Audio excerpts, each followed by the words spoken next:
pleasure to meet everyone here tonight. Believe me, I am simply raring to go.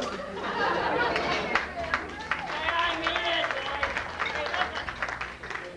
We gotta send a message to Peterson that he is acting like a nut. That's the way I was talking the other night.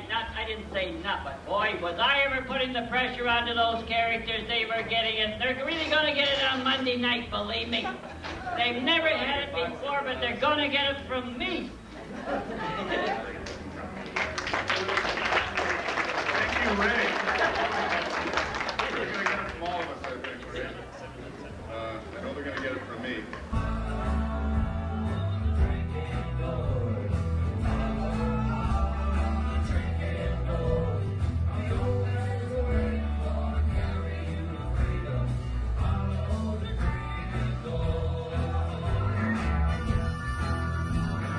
I'm really not a politician. I'm just a person who cares, like we all are here. And I think we've all had our education in the last few years. You know, I know when I was growing up, I somehow got the idea that the world owed me a living.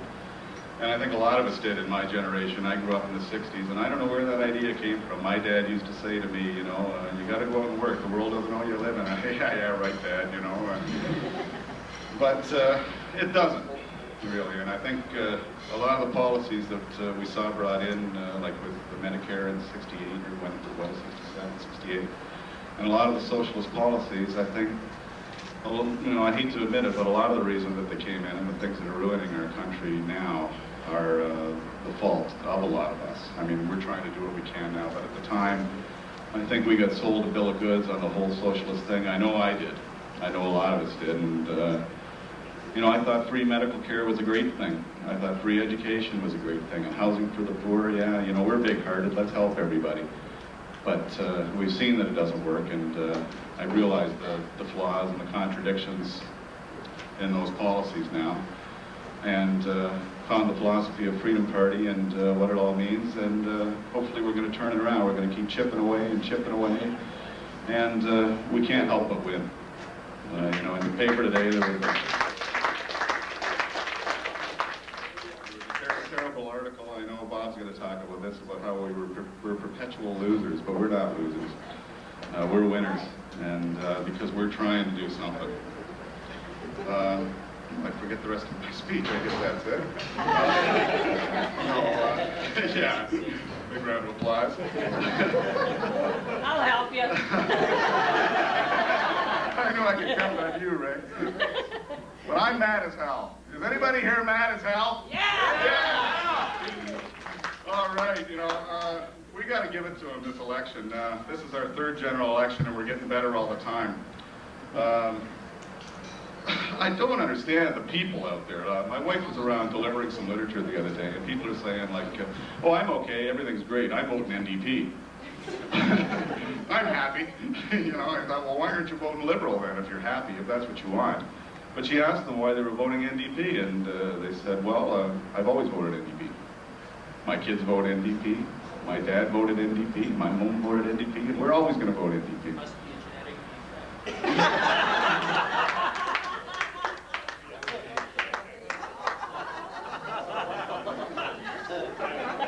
And people are so cynical out there, you know, and I don't blame them. I really don't blame them. It's so hard to get through to people, you know. I've always said that people need a good kick in the ass.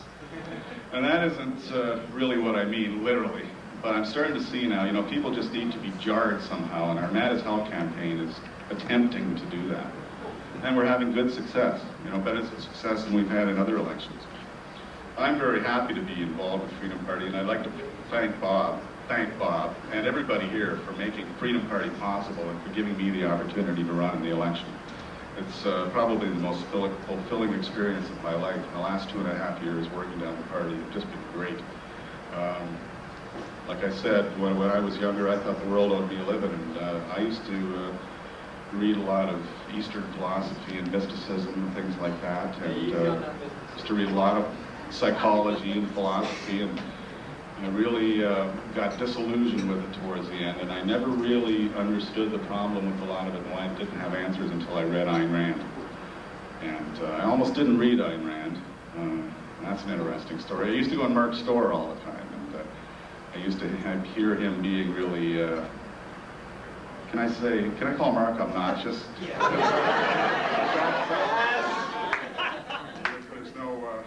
There's find no contradiction there, maybe, but Marc's a great guy, make no mistake, and I feel like Michael Emmerling up here.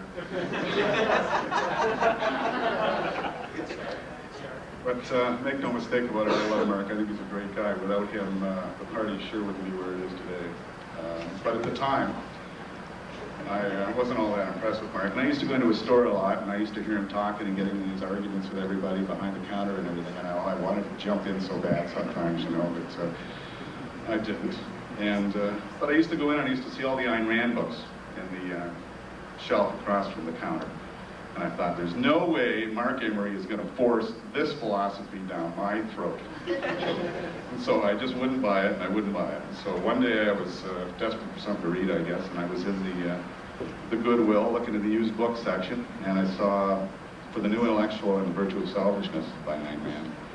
And I took them home, and they sat on the shelf, and I thought I'd get to them eventually. And I guess one day I didn't have anything to read, and I picked them up, and I was very skeptical. And I started reading it, and within the first 2 or 3 paragraphs, I knew I'd found a home. And her writing is just the most incredible philosophical stuff that I've ever seen. It just puts everything else to shame. She just straightened reality right around for me. And then I knew I had no choice but to go down to Freedom Party, and I went down and met Bob, and I've been going down pretty well full time. Huh? You always have a choice. Always have a choice, yeah, right. So I went down and met Bob, and I've been going down pretty well full time ever since, and doing a lot of work, and just loving it. I do it very selfishly. I used to get kind of upset a lot of the times that something wouldn't be happening. I'd stay at home and kind of sulk for a while because I wasn't getting the rewards that I thought I should be getting, you know, or something. But then I realized that I wasn't doing it for anybody else. I had to realize I was doing it for me. And it's come along, and everything's come together, and I'm running in the election now, and hopefully everything's going to turn out great. And anyway, that's enough about me. I've got to introduce the other candidates.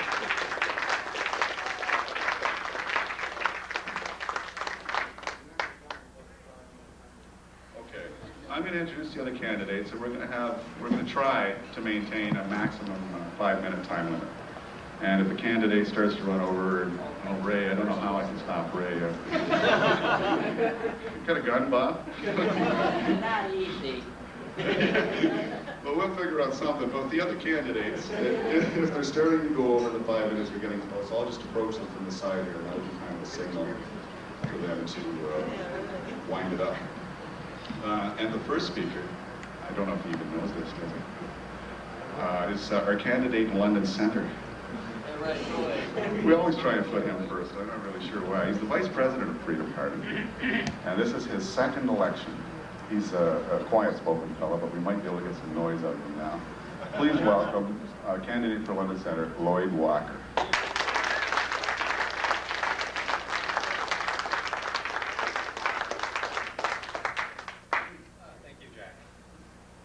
First off, I want to welcome you all to London Centre. That's where you are today.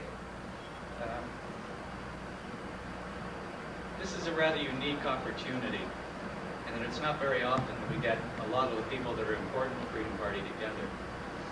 We have our occasional meetings, and I might get together with Bob and get together with Marc and Jack.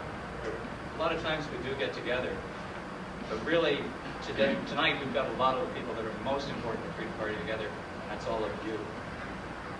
Because without everybody here working together and offering their support, this party wouldn't go very far at all. Obviously, Bob, Marc, myself, Jack, all the others who are not mentioned can do a lot of work, but it's only with your support that we can be successful. So right now, what I'd like you to do is I'd like you to give yourselves a round of applause because, like I say, without you, it just doesn't happen. Good idea.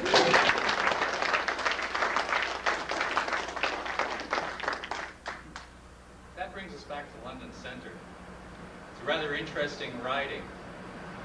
I think this time round there's about 8 candidates. We have the NDP, the Conservatives, the Liberals. We have Freedom Party. We have the Family Coalition. The Communists have sent someone in from Toronto. And we have 2 independents. So it's going to be a very interesting election when it starts getting all the candidates together. The only thing is, I think the Communists have made a mistake, because for those of you that think that London Centre is really exciting, you have to remember that David Peterson is never here. And it makes it rather interesting to fight an opponent that isn't there.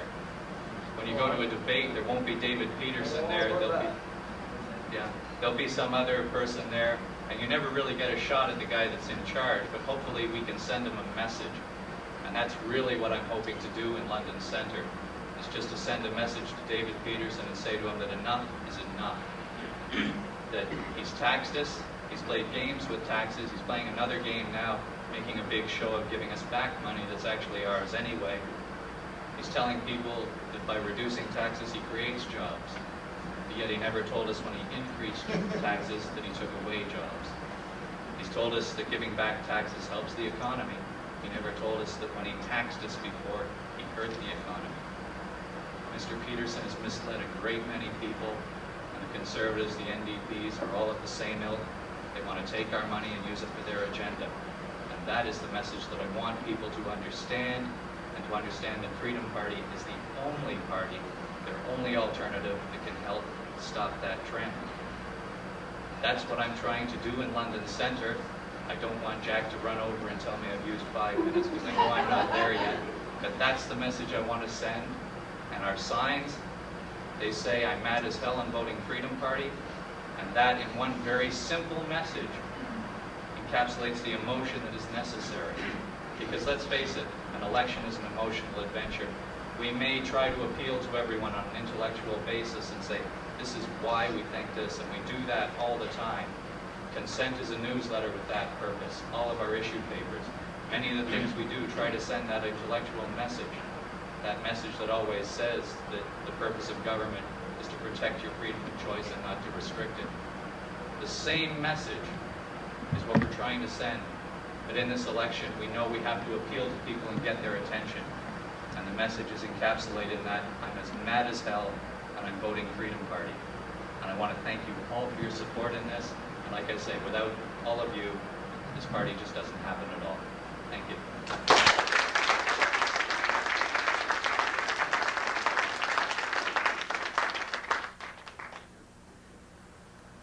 Nice, thanks, Lloyd.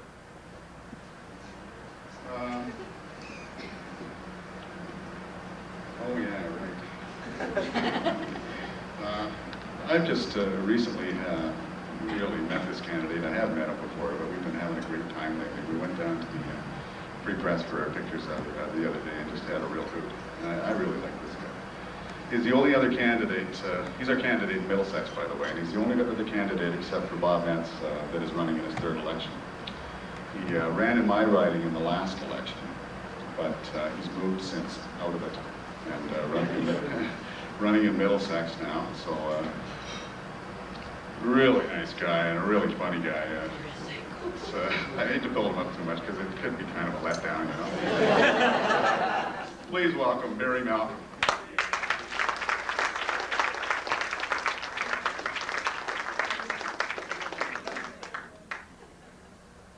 Holy cow. Gosh, after that I feel like an amateur. I'm going to pull up my written speech here. Golly, impressive, Lloyd. You'll have to bear with me. I'm pretty nervous in front of friends and supporters, more so than at candidates' debates. I'd like to start by thanking everyone for their show of support tonight, and also for their effort on campaigns, and also the period between elections. And without you, the task ahead would be daunting. Without you, the party wouldn't be anywhere. I want to give a personal thank you to those who helped on my campaigns. I see some friends, and Tom Offer's looking down there. He says, all those miles I've walked for him. No, I'm not quite sure I should be thanking Bob and Marc and the rest of the party executive for encouraging me to get in this situation in the first place. But thanks. On the very top of my thank you list is my wonderful wife, Kim, for for all the consideration, understanding, patience, and love she has shown me while I go about my campaign duties.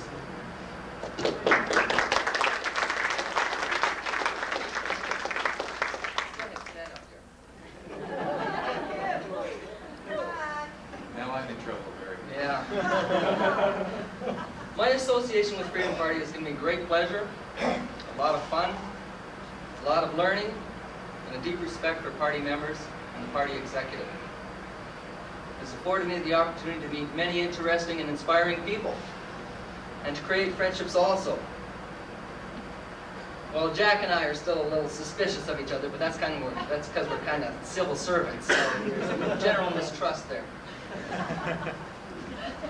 Prior to joining Freedom Party, I had felt that I should always make some effort, some commitment to that which we call individual freedom and individual responsibility. Out of self-defense against government intrusions, I joined Freedom Party. It was the only weapon, tool, that I could employ. My wife says I just like a good argument. Freedom Party was the only organization that offered me a consistent and principled political philosophy that I agreed with. I think it was April '85, just before an election when I joined. I think Rob Schmeek was running in London North at the time. I think it was about that time, I'm not sure. I must admit I had my doubts about the party and the direction and the whole bit. I had this feeling of, do I really want to support this party? Do I really want to support these people? I remember at one of the early candidates debates, all the parties had their literature and their signs and their buttons out on display. A reporter picked up a Freedom Party button and said in a snidey, kind of joking manner, "Oh, this is going to be a collector's item." That doubt, that feeling of, do I really want to support these people, this organization? That crept back into my mind. I pondered for a few days on what direction I was going to take. Am I going to take the road of greater involvement? Or am I going to backpedal a bit here? Take it a little slow. I tossed around in my head, the fear and the doubts, the ideas that I had learned about freedom. But most importantly, what I thought about, how was I going to feel about myself after I made a decision on what I was going to do? I concluded that I was going to keep my dignity, my integrity, and not sacrifice them because I might be ridiculed for what I think. I decided to work towards changing people's perceptions, ideas, and opinions about freedom and responsibility and Freedom Party.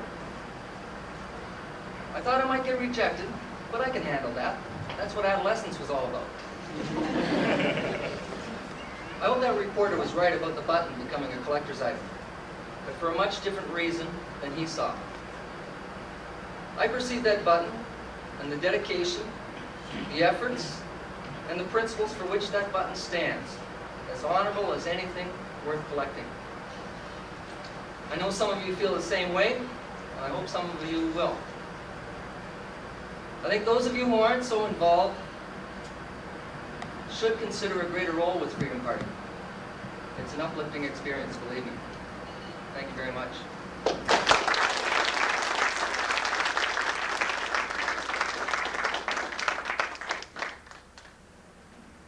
Wow. There's a guy with a head on his shoulder there. Good place for it. That was great. Wow. This guy probably doesn't know he's next year. He's a very hard worker for Freedom Party. He's our candidate in Halton Centre. He's the regional vice president for the Freedom Party Metro region. And him and his wife Kathy have just done wonderful work for us. They've delivered thousands and thousands of our brochures, and Bill writes great articles for newspapers. We've received numerous articles from him that he mails us constantly, and they're great things on the workings, the inner workings itself of our democratic system, and just really nice. And please welcome Bill Frampton.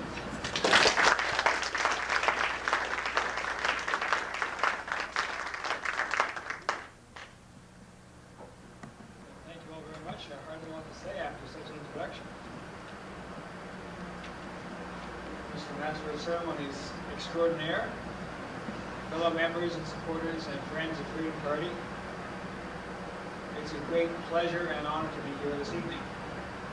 For the second time in 5 years, Kathy and I celebrated our wedding anniversary during an election.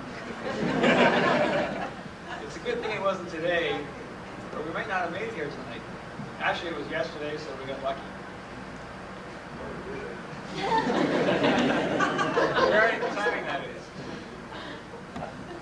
Like a lot of Freedom Party supporters, I was a socialist in my younger days. Then I got out in the working world, found out how high the bill was for all those, quote, free government services. And it didn't take me long to decide that maybe socialism wasn't such a great thing after all. Eventually, I realized that the liberals and the conservatives don't really offer anything substantially different from the NDP. So I began looking for an alternative. Kathy and I happened to visit London in 1985 during the provincial election of that year. And that's when I first heard about Freedom Party. Later that same year, I heard Robert Metz speak at a seminar on rent control. And I knew then this was the party for me. One thing that attracted me to the party in the first place was the fact that it's comprised of people who work for a living and have a wide range of other interests. To anyone who is sick and tired of a government that's dominated by lawyers or professional politicians, this is very appealing. I really found it a very refreshing difference. I found from personal experience that the people who are running this party have a great deal of personal integrity. I can't speak highly enough of the dedication our executive and our candidates have to the principles the party was founded on.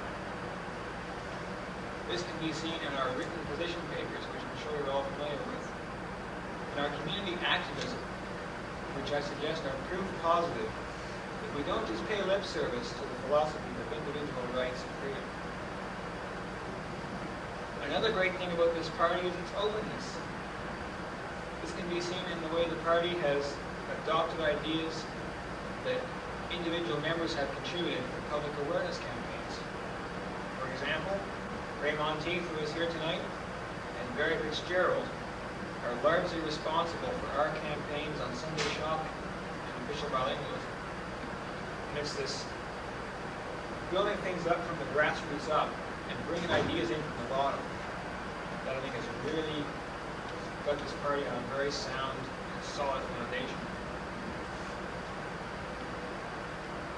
As I may have mentioned, this is my second campaign for Freedom Party. While it can be very hectic being a candidate, I found out last time around that it's also a heck of a lot of fun. I really enjoy it. And I'm glad to say I'm having even more fun in this campaign. So far, I've been very fortunate to enjoy great press coverage. And that's hopefully allowed me to reach a lot more voters with our message of lower taxes and reduced government spending. You know, the candidates may be the ones in the spotlight, but each and every one of you here tonight deserves a round of applause. By supporting us in this way, you've made our job a lot easier, believe me. I'd like to extend a warm welcome tonight to those of you who are new to Freedom Party. If you have any questions at all about myself or my personal involvement with the party, just come on over and ask me later in the evening. I'll be happy to talk about whatever's on your mind. I think all of our candidates will agree that their involvement with Freedom Party is a very positive experience. The ideas are important, but it's the people in the party and the people here in this room, bring them alive, give them reality, make them concrete. I'm proud and honored to represent this party in this election. And I'm very confident that one day, maybe a few years down the road, I can do it at Queen's Park too. Thank you all very much.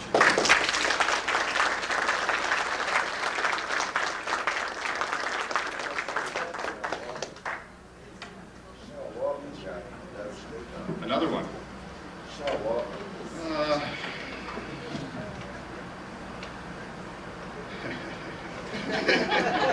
Hi, Joe. Ooh. What have I got written down here about this guy?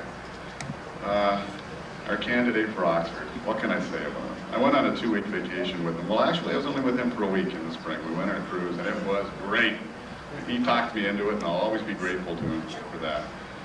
This is his first election, Joe? First election. Oh, yeah. He's a fellow firefighter, actually, and I had to really pull some teeth to get him going in this one. He's a man of few words, though, really, and I'm sure that's what we're going to get out of him tonight. Ladies and gentlemen, please welcome Joe Byway.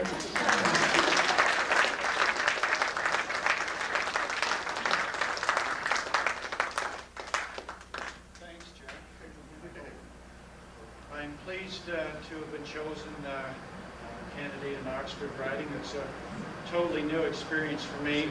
I'm still receiving some different responses from people I've known for many years in the riding, and it's going to be a positive experience. I'm going to have to look at this as with positive results and overlook any negative things that might arise out of it. I really haven't been interested in politics for very long.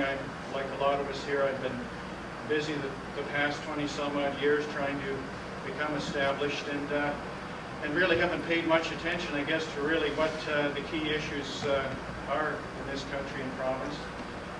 My dad and I worked for several years and have established a large private railroad museum, probably one of the larger ones in southwestern Ontario. It's run privately with no help, many obstacles from the bureaucrats. So we totally disregarded anything that they've had to say to us. A friend of mine and I have tried recently to establish an antique car business, importing cars from the southwestern United States with nothing but problems from the bureaucrats, provincially or federally. They've imposed nothing but costs many times upon us. We've even attempted to acquire a dealership, a dealer's license in Ontario, and basically they do basically have threatened to put us in jail if we don't meet the requirements. Our first experience at the border was very negative, and the first thing they say to us, do you want a lawyer? And here we are, a couple of supposed honest, hard-working fellows trying to make a buck and get ahead, and we're just, whichever way you turn in this province, you're faced with nothing but a wall of bureaucracy. So, as busy as we all are, I think we all have to realize that something positive has to be done, and hopefully a whole unique experience for me that I can do something positive for the party and hopefully be a benefit to everyone here.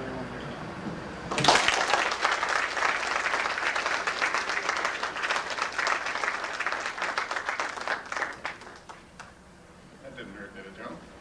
You were great. You were great.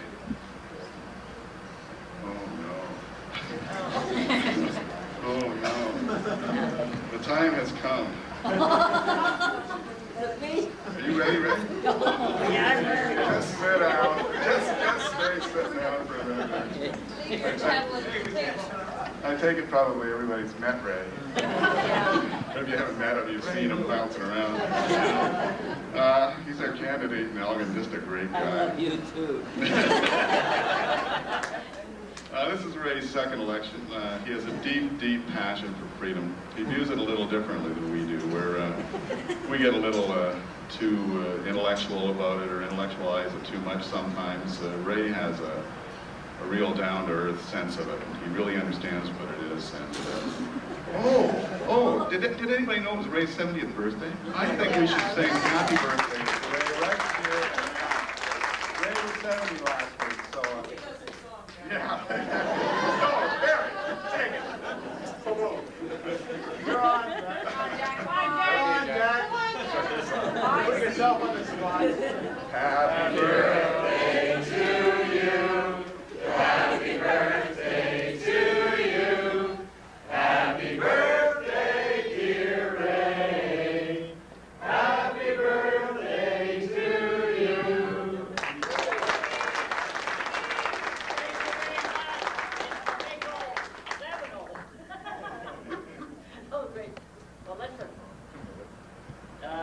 I owe to Gordon Mood the privilege of finding the Freedom Party from a newspaper clipping I found, and I cut it out of the paper. I started reading it over a few times, and then I thought to myself, I'm going to get a hold of that character. So I called him up, and I went and spoke to his mother. He invited me, and it was a few months went by, and I went over to the Freedom Party, and it's the best move I think I've ever made. Let's see, what else can I say? Hey, listen, I'd like to give you a little feeling of how this character really operates. Now, when I get up there and I'm nervous, I'm not as well spoken as really some of you guys are. You're really great.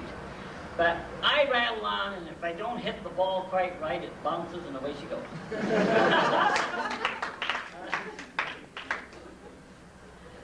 Here's how I'm thinking about starting a box. You can change it if you wish to. Our God in heaven gave each one of us the right to make choices.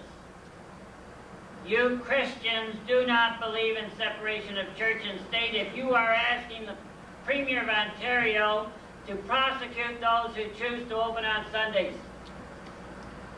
It even took many judges before one should stand and be counted for a Sunday shopping.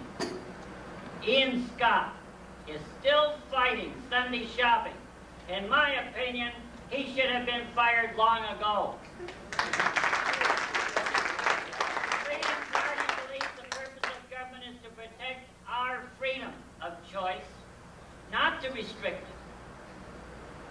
it. Individual freedom of choice is a cornerstone of any free society. Censorship is a no-no. Free speech is the basis of democracy. Peterson says that the tax increases are the price Ontarians have to pay for the prosperity they enjoy. And you know, a total of $34 billion the Ontario Hydro is in debt. Can you imagine that? That's just one little thing. Now, the U.S. became the greatest country ever. I should have had this second statement. I will. It became the greatest country because of its separation of church and state and belief in religious freedom. Ontario government should make a law to protect you if your religious convictions tell you not to work on Sunday. Standing tall on this matter will make you a stronger Christian. You employers should learn to respect your employee if he has this kind of religious conviction. These kind of people are usually better workers because they have to prove to you their worth and their sincerity. Yes, I said it. Listen, it's really wonderful to belong to the Freedom Party. I am really raring to go. I just feel great. I wish I was going tonight because I'm ready. I hope all of you are. And someday we will win. It might be after I'm long gone, but I hope not. I thank you very much.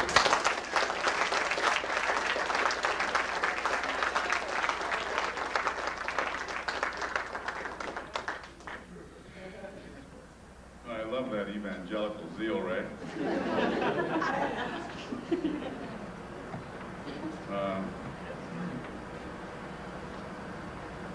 Our next speaker is our candidate from Don Mills, Ontario. This is his second election. He's doing great work for us down there. He's basically a one-man campaign, and he deserves all the credit in the world. He was on CTV the other night for a couple of minutes, I understand. Bob said it was 3 minutes. Somebody said it was 3 minutes. David said it was only a minute and a half.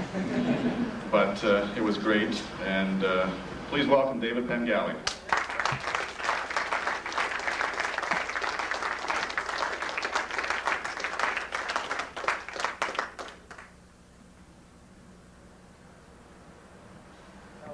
We're kind of thin on the ground, and that means that we have to go for quality instead of quantity. Of course, this means, I don't know, reading your Ayn Rand, reading Consent. There's a good book called The Trouble with Canada by William Gairdner. I like the Freeman from the Foundation for Economic Education, and I also get the Fraser Forum. Now, most of these things are actually quite easy to read, but it does sound like an awful lot of work. But the thing is, when you've done it, you can have a lot of fun. And some of you will recognize this argument because it is common in the literature. Consider South Africa. When countries decided they wanted to get rid of the apartheid government there, they put on a trade embargo to stop people from trading with them. The idea behind this, I think, is that it's going to ruin their economy, and the blacks will be so cheesed off because they've got nothing that they'll overthrow the government. Now, Saddam Hussein has attacked Kuwait, and the UN is putting on an embargo for trade so that it will ruin their economy and force them to pull out.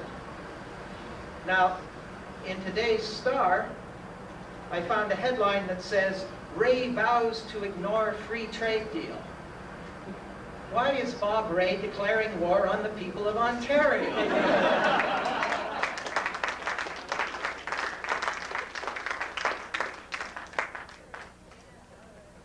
And the MEP claims to be very compassionate and to care about the poor people.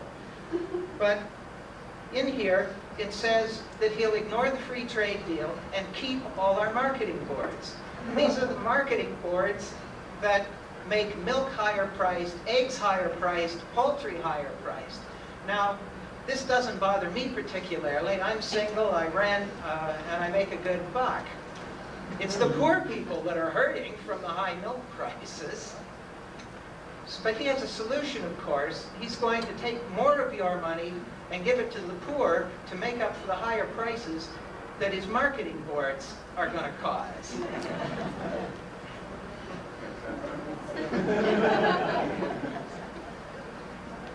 Of course, the other reason he doesn't like free trade is because he's afraid some of his union members might actually have to work. Now, I know there are some union members that work.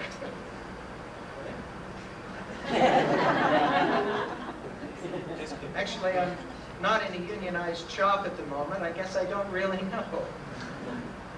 Anyhow, a couple of the other people have mentioned that it is quite fun. I told a joke. I don't know if you've heard the Viking Raider joke. It's, what is it, the Dark Ages? And this boatload of Vikings is coming into an English beach. And, you know, there's these big guys with the beards down to here and the horned helmets and the axes, the whole bit. And the captain, listen to this one carefully, the captain says to them, "All right, men, we're going to loot, pillage, plunder, and burn in that order. Get it right this time." And when the attack, you all seem to be much smarter than the people at the candidates meeting. But with a tax rate of over 50%, our government's well into plunder, and I don't really count on them to get it in the right order anyway.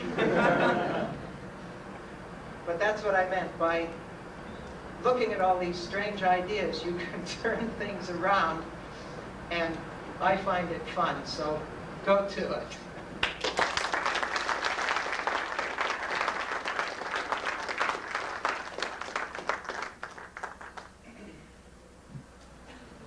Oh boy, I've been waiting for this guy.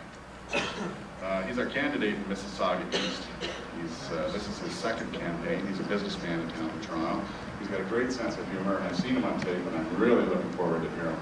I think he had the second highest vote total in the last election, and it'll be a lot of fun. Chris Balabanian.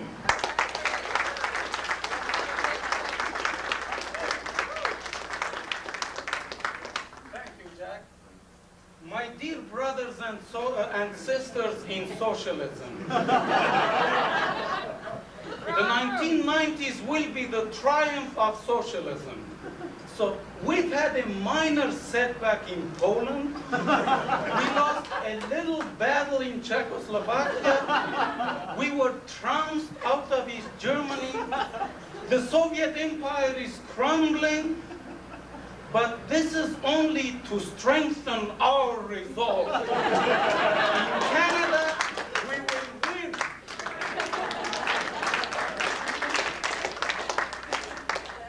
Just to show you how ill-informed people are about our party.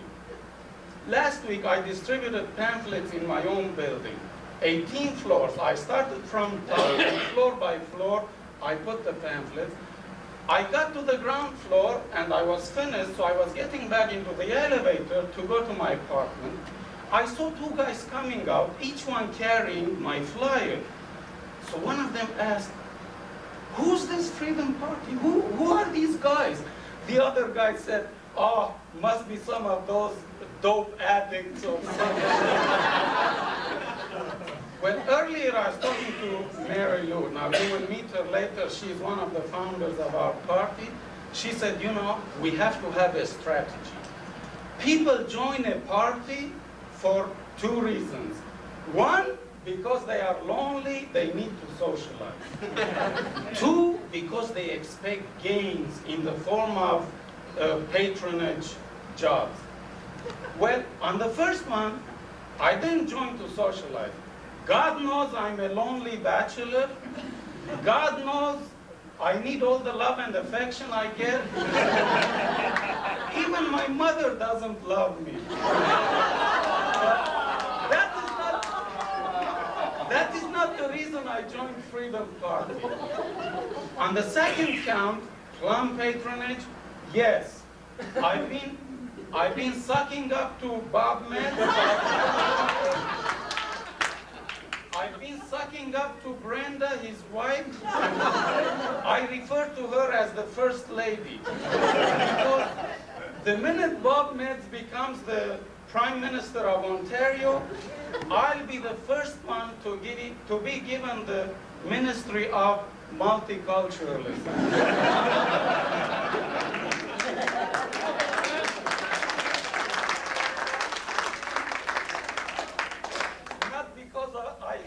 Qualification.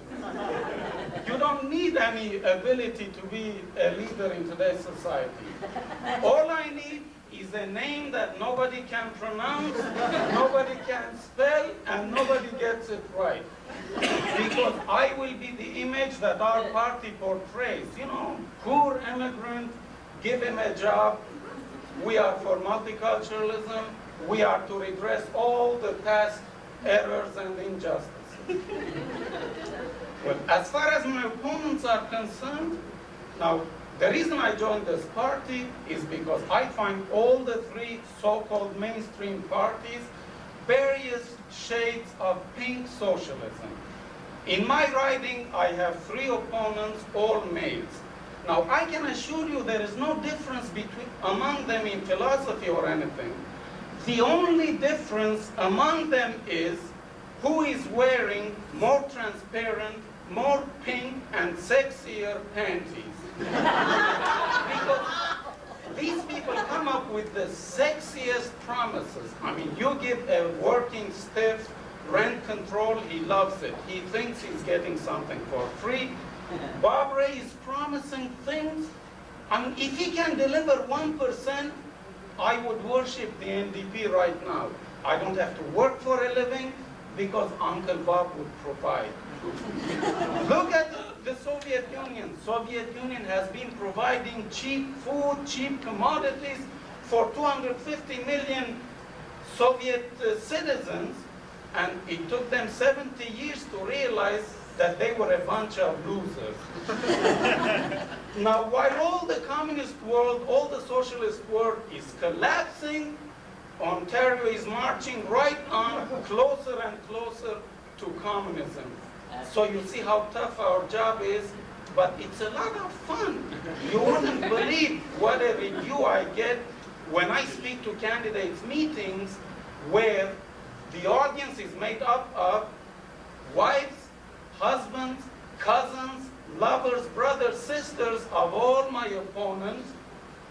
the only one who has nobody in the audience to vouch for. But I'm the one who gets all the applause. The minute I speak, people are jumping up and down, banging on their tables. So if I get this response from the wives and husbands of my opponents, you can guess what the response I will get from people who are not related to my opponents.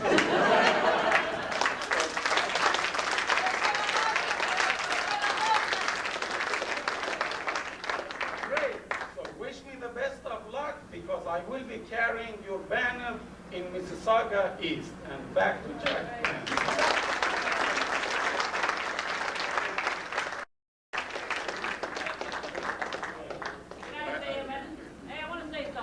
I don't know how you could lose. Oh, I think Chris just about said it all. Oh my God, I don't know what to say about that. As I was saying earlier, I used to find Marc a little obnoxious, but he's a great guy. One of the main spark plugs of Freedom Party. And as Bob says, you know, what can you really say about Marc that he hasn't already said about himself? But he's a founding member of the party. He's the actual director. Is he here? Is Marc here? Yeah. Still here? Did he leave? Well, what can you really say about Marc except Marc? Ladies and gentlemen, Marc Emery.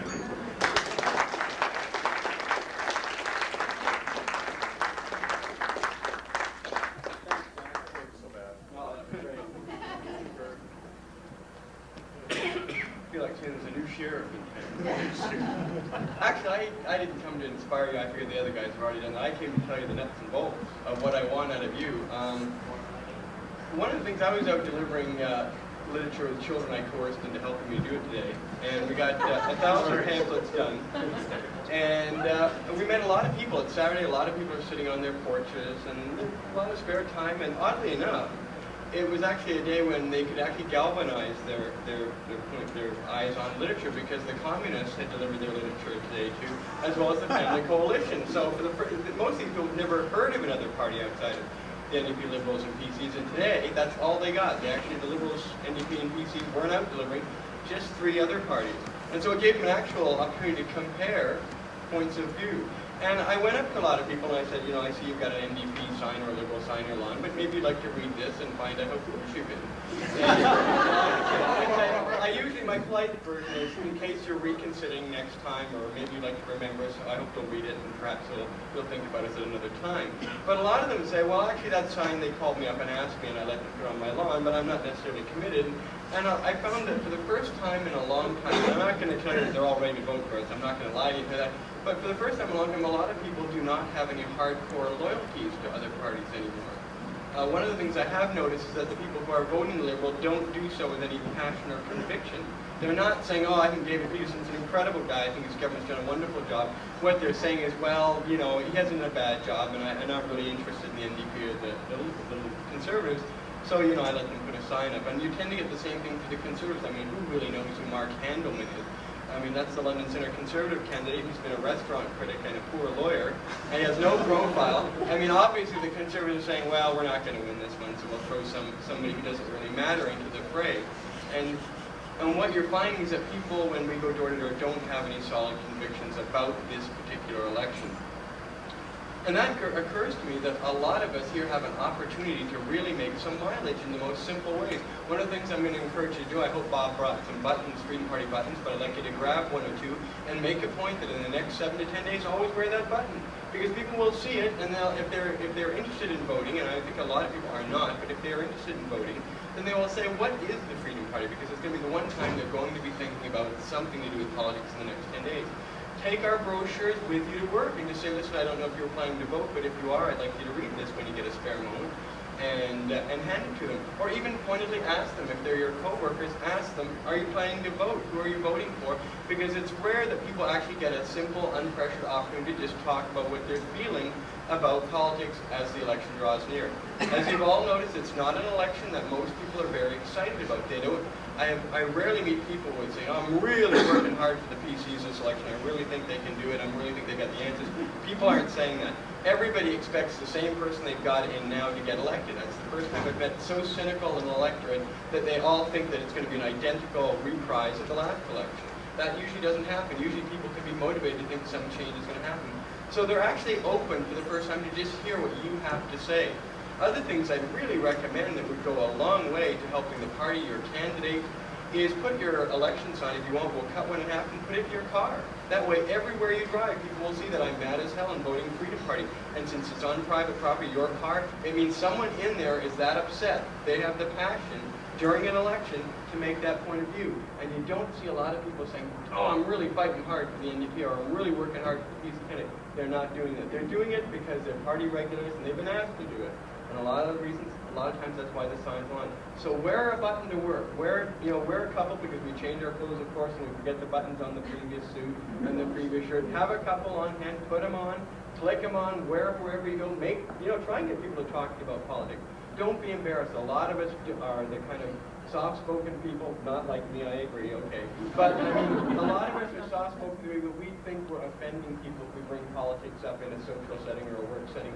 You're not going to offend them if you say, were you planning to vote? Were you thinking about it? Who are you voting for? You phrase it as merely a question. Don't insist they vote for Freedom Party, but ask them. They may have never heard of Freedom Party. You could be working beside these people for 2 or 3 or 5 years, and you may never, through amazingly enough, have mentioned your involvement with Freedom Party. Make it a point in the next 10 days to talk to everybody on a low-key level. That may be all they need. They'll just ask you, well, what's Freedom Party stand for? And in 10 seconds, you can rattle it off. That might be the thing that really interests them. They might be at the point where they weren't even planning to vote. September 6th is coming along, and a lot of people have not mentally imaged themselves voting yet. A lot of people are saying, well, I'm going to hold my nose and vote for the PCs or vote for Liberals. Well, give them a more exciting option. Tell them there's something they can vote for instead of voting against. Something they can get really excited about, a new idea. It's easy this time to talk about the people who say, I don't want to waste my vote. I'm not meeting many people who say that anymore. Because unless you vote for the guy who wins, your vote didn't really get counted. So why not put it to somewhere where your conscience is clean? There are a lot of good opportunities. This particular election is pointing at that unless you're voting for a winner, your vote isn't going to be the winner. So why not vote for something you can really believe in this time? Something for the next 4 years that when you kvetch and complain about what the politicians have done, you know in your heart you did the right thing and that your soul and conscience is clear. Whereas a lot of people voting for the NDP and the Liberals are admitting, yes, they're the bad choice. I'm voting for the wrong people, but they're not as bad as so-and-so. I think this is a good opportunity through simple, polite questioning at work, in the stores, with friends, even relatives. I know relatives that even I don't talk politics with my parents, right? But I'm going to this time because I think they're fed up. They've always considered me pretty radical, so if I come on nice, soft-spoken, and say that the rest of the party is not like me, Mom, they're really I think my mom is going to vote for Lloyd this election, and I think when my mom votes for Lloyd, anything is possible. And I think you'll find that where you go, if you ask it politely, but with passion and conviction, and show that you're excited when all other people hacking out there for other political parties are not that excited, are not that enthused, and cannot say so with conviction that they're supporting these people, I think you'll get a lot farther than a lot of the other things we do that are more conventional. Delivering the brochures, putting up the signs, one-on-one, when they meet somebody who's actually supporting Freedom Party candidates, and for a reason that comes from the heart and comes from the mind and is going to make sense to them, that is what's going to sell us to the general public at large over time.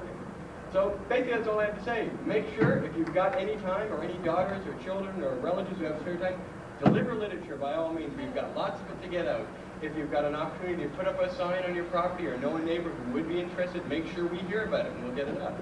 Any way you can help, from manning the office to giving big money or little money, we want it, okay? We're certainly in need of it, and we certainly need your participation to get the maximum mileage out of an opportunity that I don't look at it like everybody else. They say there's no need to call this election. I think we should have elections every 2 months, because any opportunity we can take to get rid of this stupid government is not a wasted opportunity. It's a good opportunity. So there's no such thing as an election that's unnecessary. We need as many as possible to get rid of these stupid governments until we finally get the free society that we idealize and visualize. So this is our opportunity, and maybe our only opportunity for 3 or 4 years, so let's make the most of it.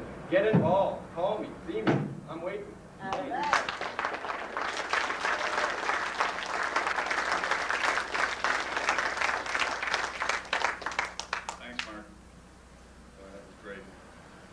sometimes the arguments just seem to just vanish from my head.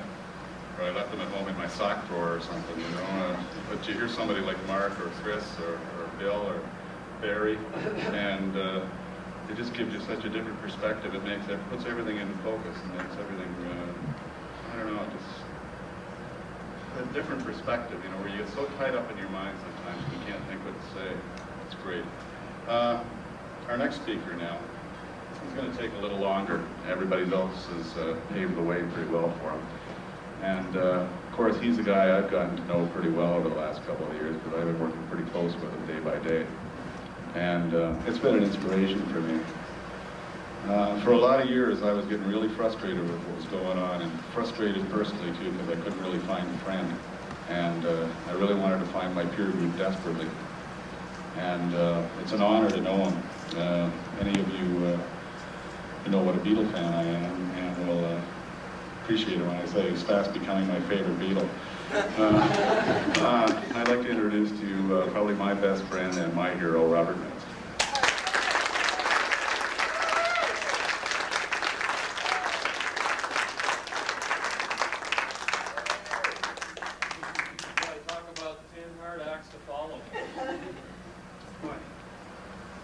Well, here we are again, middle of another election, election 90, and it's the same thing that we hear every election. Promises, promises, promises. Have you ever really examined the kind of promises that the other political parties make? If elected, I promise to keep you healthy. If elected, I promise to make you smart. If elected, I promise to protect you from poverty. If elected, I promise to keep your neighborhood clean. If elected, I'll protect the moral fiber of your community. And if elected, I'll even babysit your kids for you. And I'm going to do it all for free. Remember the good old days when politicians used to bribe us openly and honestly with their own money? But here we are. Listen to the kind of promises we're getting. These are the issues. Keep you healthy. Free health care. Make you smart. Free education. Take care of your kids. Daycare. Big issue now. Protect you from poverty. Welfare programs. Keep your neighborhood clean. The environment. Protect the moral fiber of the community. And here you can get into the civil liberties issue. Anything from Sunday shopping to censorship. These are the kind of promises that we're getting from the other political parties. From all of them, not just the big ones. And all of them think that somehow we can go on continuing to afford these kind of promises at, quote, no cost to us. So, of course, the no cost, what issue is that? Anybody know? Deficits. Taxes. Isn't it interesting how they can sell us all these programs, all these promises without telling us the price? Imagine if you put an ad in the paper. Car for sale. No price. What kind of reaction would you get? Would people go to find out, you know? It's like misleading advertising. Why is it that politicians aren't required, since they make all the laws, why haven't they made a law to force themselves to reveal what the actual cost of everything they're promising us is, and who has to actually pay for it? So as you've probably seen by now, we've made taxes the #1 issue of the Election 90 campaign for Freedom Party. We think that taxes are the door that opens up to every other issue. Because without those high taxes on our backs, and that's the one that everybody is mad as hell about, without that on our backs, see, that's where the money's coming from to pay for all these free goodies. It's really funny how the electorate seems to prefer to pay 3 times for a service through taxes than if they could get that service direct and only pay 1 time for it. Somehow people feel more secure if someone else is forcing the money out of their pocket, taking it from their neighbor, and promising them that the money's going to go in their direction. It doesn't work that way. It's impossible to be a net recipient of government funds. They're the middleman. They take the money in between. Somebody's got to pay all the politicians, all the bureaucrats, pay for all the regulations. You know, there are so many hidden costs to living in this country today. It's starting to frighten me. I'm losing a lot of my friends, a lot of my acquaintances. They're all heading south, leaving the country, going elsewhere. You know, and you've got parties like the Liberals and the NDP complaining, well, that's free trade for you. We let them out, you see. We're not keeping the jail bars up. And the problem is that it's the taxes, the regulations, the severe control on personal liberties that are driving people out of this country. And you know what kind of people leave the country? The good people, the people who produce, the people who pay the bill. And when they all leave town, guess who's left? All the collectors. And then there's nobody to collect from. So you see, when it comes down to freedom, to economic freedom, to personal freedom, and I know we're the Freedom of Choice Party, but we haven't got a choice. It is not a choice open to us anymore. Politics is a matter of direction. You choose to go one way, or you choose to go the other. So when people talk to me about, well, your pie-in-the-sky ideals, your pie-in-the-sky goals, it'll never be like that. Well, maybe not. Maybe not exactly the way that we at Freedom Party might see it. Maybe not exactly the way that any individual in this group might see it. But today is the only time that actually exists, and we can choose now to pick a direction in which we're going to go. Are we going to go in the direction of more freedom, or are we going to head headlong into the direction of less freedom? Those are our choices, and they're open to us every single waking day. And every day we have to make the choice. Is it worth it?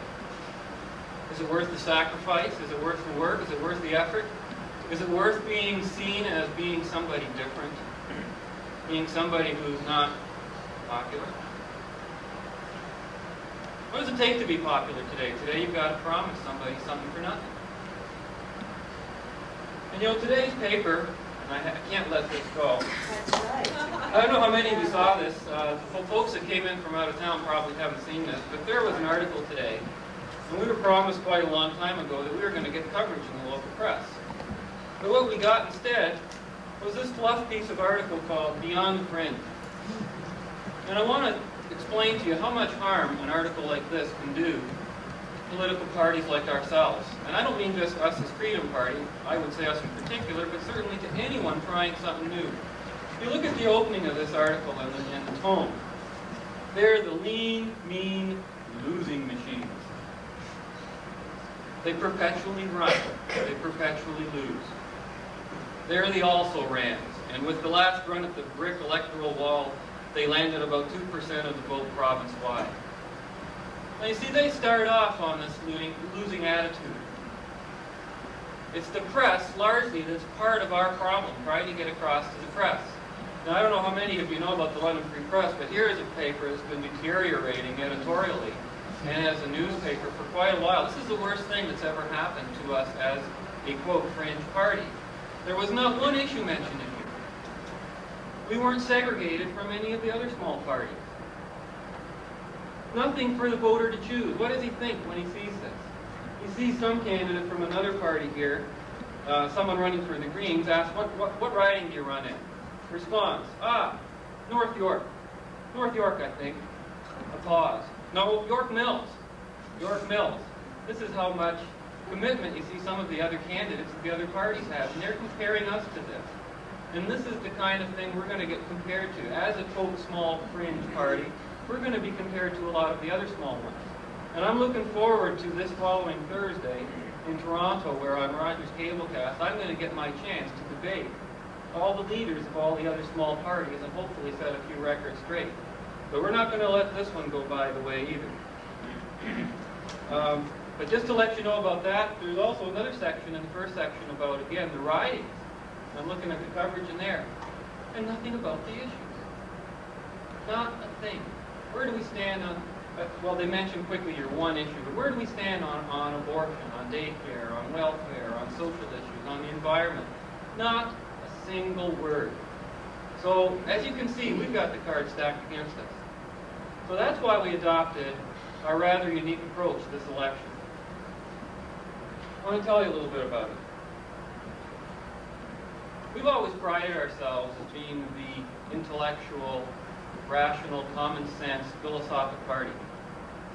And we are. I mean, in the mainstream, if you compare us to any other party, this is it. This is where you're going to find, if nothing else, consistency.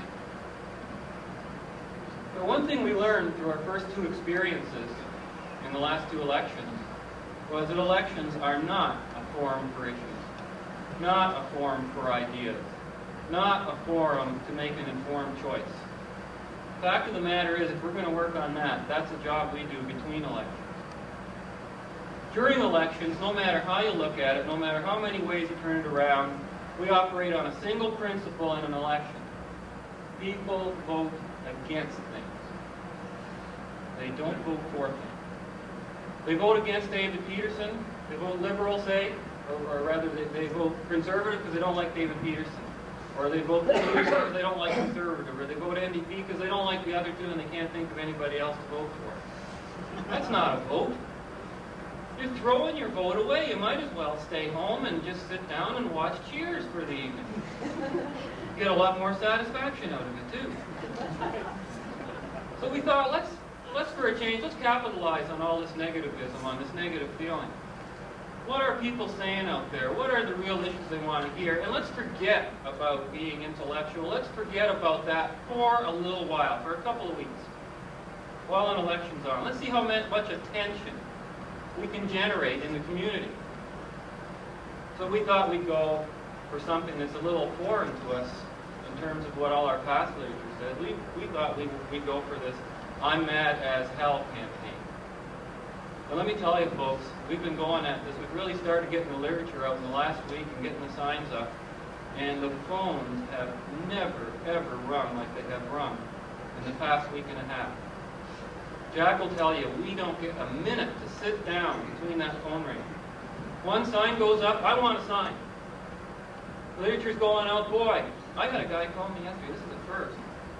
He wanted us to take down the Liberal sign after he got our literature and put up the Freedom Party sign.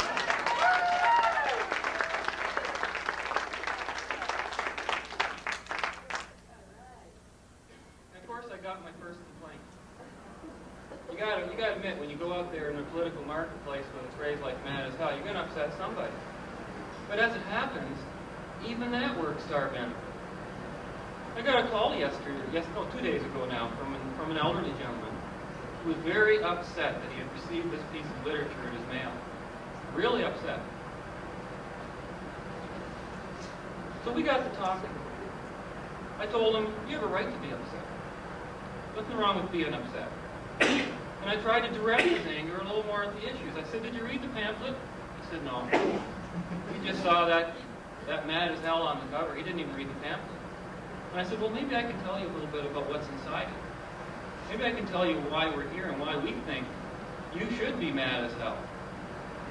And sure enough, as we got talking about the issues, he discovered that he agreed with a lot of the things that we stood for. Not everything, mind you, but a lot of the things. And I asked him, I said, he wouldn't tell me his name, so I didn't have a name to respond to, so I said, sir, would you have actually called me if we didn't have that phrase, mad as hell, on that pamphlet? Would you have even given it a second look? And he said no. He admitted that he's a passive type, that normally he doesn't do anything. And I said, well, isn't that great? If you chose to call, doesn't that show you how effective this is? And isn't it really sad in a way that we have to use this kind of language to get your attention? And it works. It works on both sides of the issue. It works on the people who are angry with us, and it works on the people who are angry for us. We want to see us as that that next alternative to come up instead of the same old three parties. You know, one of the main messages we're getting across in this election is we can make a promise, we can make a guarantee. We can guarantee that if any of the three major parties get elected, we will get higher taxes. We will get fewer and poorer run government services. And we're going to get a lot less freedom. That's a guarantee. I said it last election, we're worse off now than we were then in a lot of respects.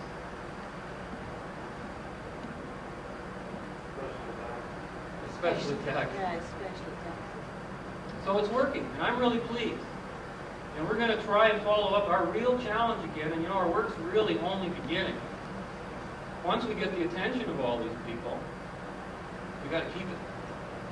We got to keep them on board. We got to get them to contribute. We got to get them to come to these dinners. So what we're doing is everyone in this election who puts a sign on their lawn, who helps us out, anyone that gets their name to us and lets us know that they've been helping, they're going to be on our mailing list for the next 6 months. They're going to see what we're doing. They're going to see the follow-up. They're going to see the dinners and the speakers we're going to be bringing. They're going to see us educating in the community. They're going to see us get real heavily involved with an anti-tax campaign immediately following this election. It's been delayed a bit. We were planning to bring it out at the end of the summer. But with the election call, it'll just be that much later. Nevertheless, that is going to be the issue with which I want to see Freedom Party identified. So there's a lot of reasons to vote for and support Freedom Party. And you know, if you really want to have a measurement of what is success, you know, here we are in the paper, we're called losers. I mean, what is losing? Do I want to be a winner in a game where the rules say I've got to offer somebody something for nothing? We're not playing that game. And a lot of the media hasn't quite picked up on that yet. And I guess it's up to me, to you, to your friends, to anyone you can get involved, to get that word out. Tell them that we're not as scary as we seem. Responsibility, individual responsibility, is not as scary as it seems. That's where freedom comes from. When you've got the responsibility, you've got the control. And if I were to measure success with a single word, I would say that word is action. Action is success. If you're here tonight, you've been active. You've taken action. I view that as a measurement of tremendous success. Having these people here, this many people here tonight on a hot summer night, when most people are out vacationing, a lot of people have left, you know, and there's an election on, and we know David Peterson called it for a lot of those reasons because of the poor manpower of the other party. But look at that dedication. That is what we're looking for. We need more of it. And I think that your being here tonight, the action that you've taken tonight, proves to me the Freedom Party is the party of the future. It's Freedom Party, the party of principle. Thank you.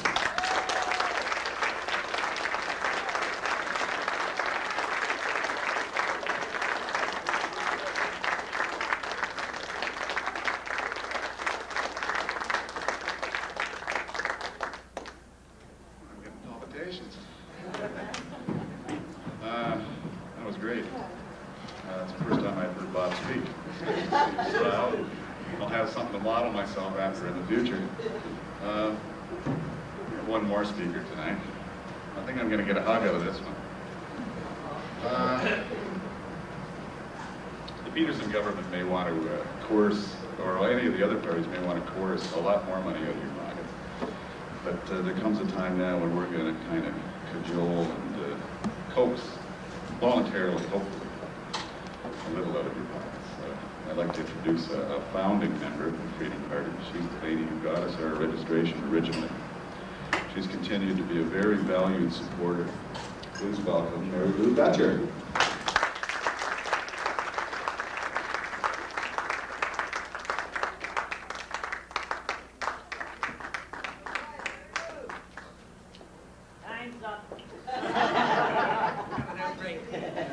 I just discovered when we took that little break that every time somebody hugged me, they got Mary Lou transferred onto their face because these are water-soluble markers. So anybody who's got something funny on their cheek, actually it would be this cheek, they probably gave me a hug. I just wanted to say I'm really impressed with every single candidate that was up here. The last time I heard anybody speak, they were really nervous and more ill-prepared than we'd hoped they'd be and everything, and everybody has improved so tremendously. I'm really impressed. Let's have a...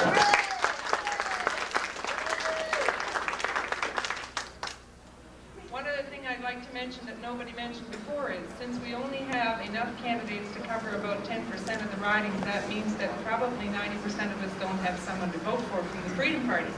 So the other choice is voting none of the above. And there's something unique in Ontario, and that is that you can decline your ballot.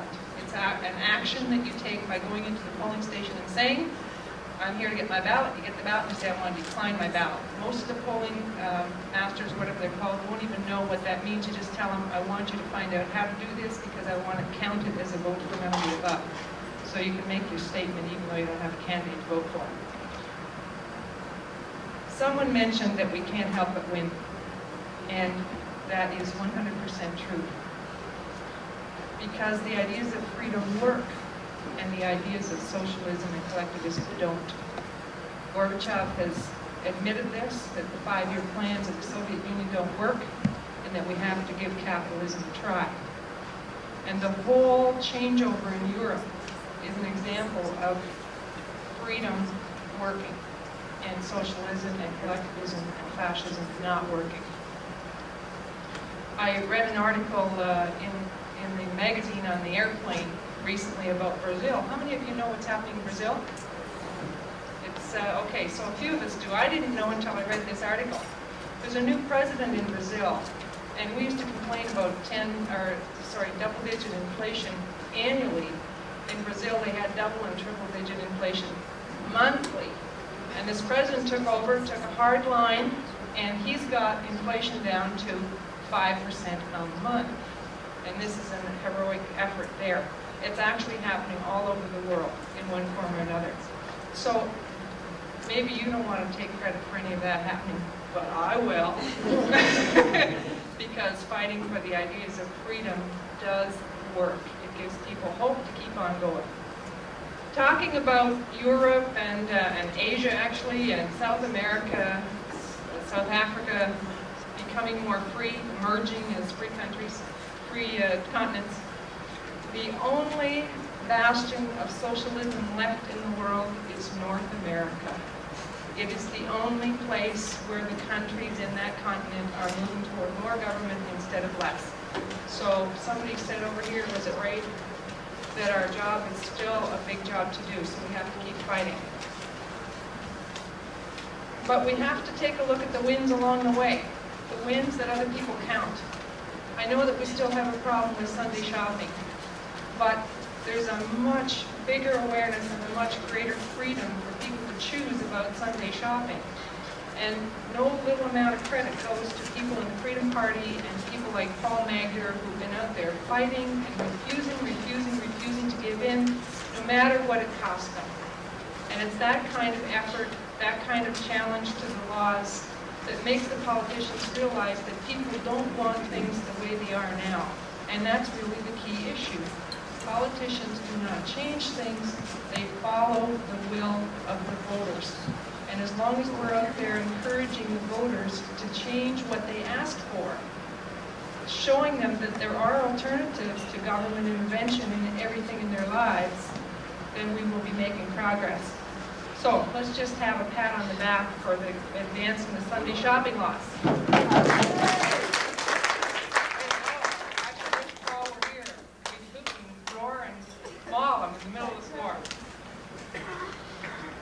Bob mentioned something about the Freedom Party being primarily delivering an intellectual message. Most of us in this room were brought together because of a philosophy. Often because we read Ayn Rand and we were looking for other people who had a political statement to make about the views of Ayn Rand. But it's important for us to recognize that people vote on the emotional level. Even though they make philosophical decisions and they make choices on the intellectual level, they do vote on the emotional level. So it's important for us to make that individual contact with voters. Get out there, get them out to the polls, make sure that you are looking them eyeball to eyeball, letting them know you're a real person.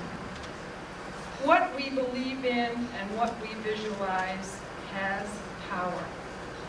Not only do we see things like what's happening in Europe, but I want to give you one single example of how powerful a vision can be. You remember President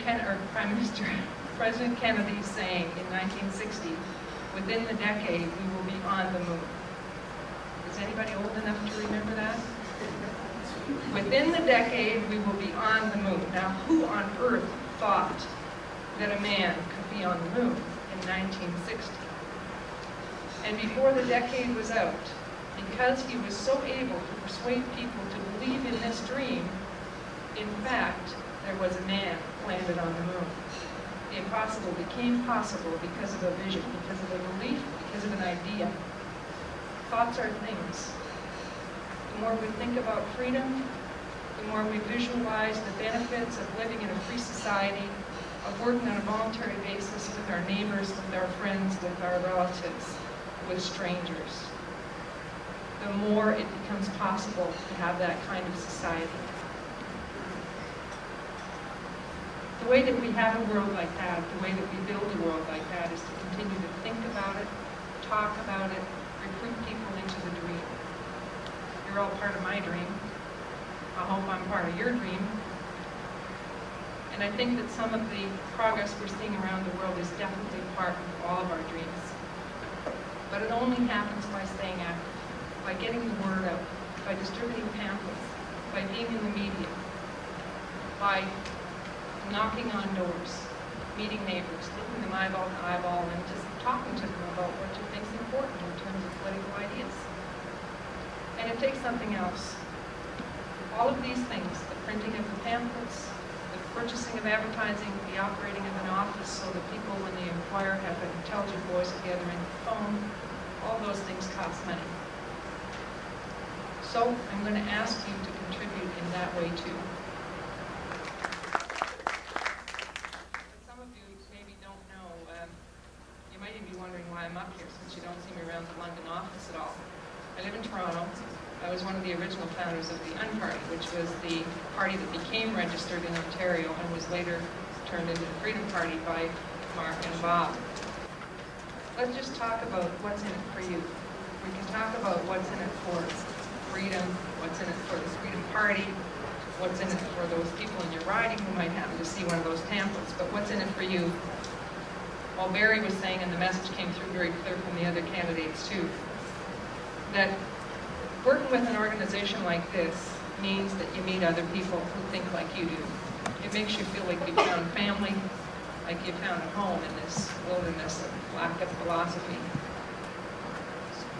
Another one is what Ray was saying earlier. This is a big mission, and even if it's completed long after he's gone, he's just glad to be here contributing.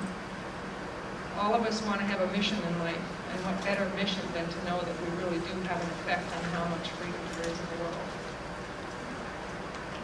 And the third one is, because these ideas are so important to us, important enough to bring us here, it's important to remember how people come to new sets of ideas.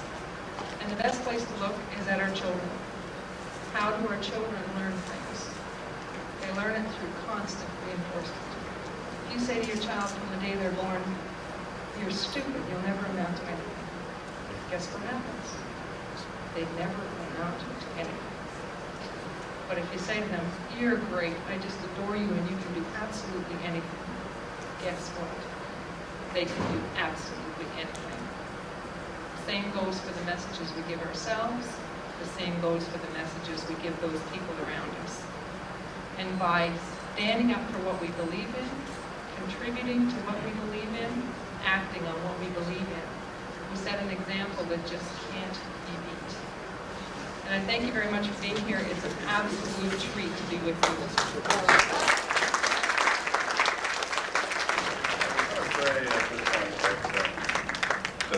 That all the boring stuff is over, but boy,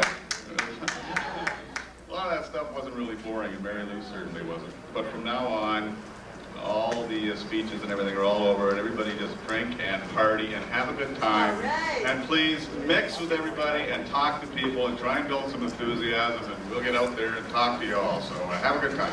Thanks.